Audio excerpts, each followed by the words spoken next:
Remember when the state of Vermont changed the world as we knew it forever. In the 1980s and even into the 1990s, gay people were under siege. It's difficult for people today to appreciate how recently things were horrible. In early 1994, I pulled together lawyers from around the 6 New England states. One of the questions I asked was, what do you think about taking on the idea of working toward marriage for gay couples? There were people at the table who thought this was a folly, even reckless. Beth and Susan clearly said there is a path forward in Vermont. It was really our turn to take it from there. 3 homosexual couples filed a lawsuit today challenging a Vermont state law that prohibits same-sex marriages.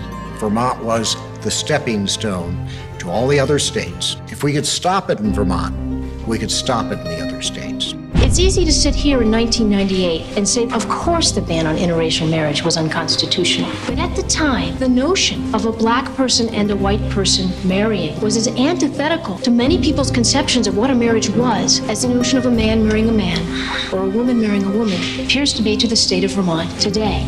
The decision is being called the first of its kind in the nation. Gay couples in Vermont will soon get the same rights and benefits as married heterosexual couples. It wasn't until after the law passed that things got really ugly in Vermont.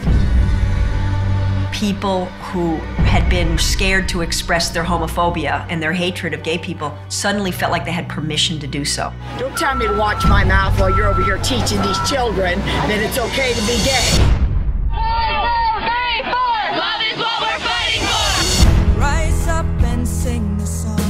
The battle is by no means over. We had to keep working, however long it took, to get to civil marriage for same-sex couples. Vermont established the principle that we could win something bigger than most people had ever dreamed we were going to achieve.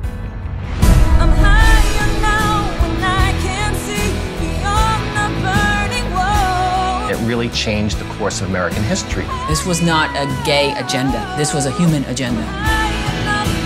We need to understand people's heads will follow if you get their hearts.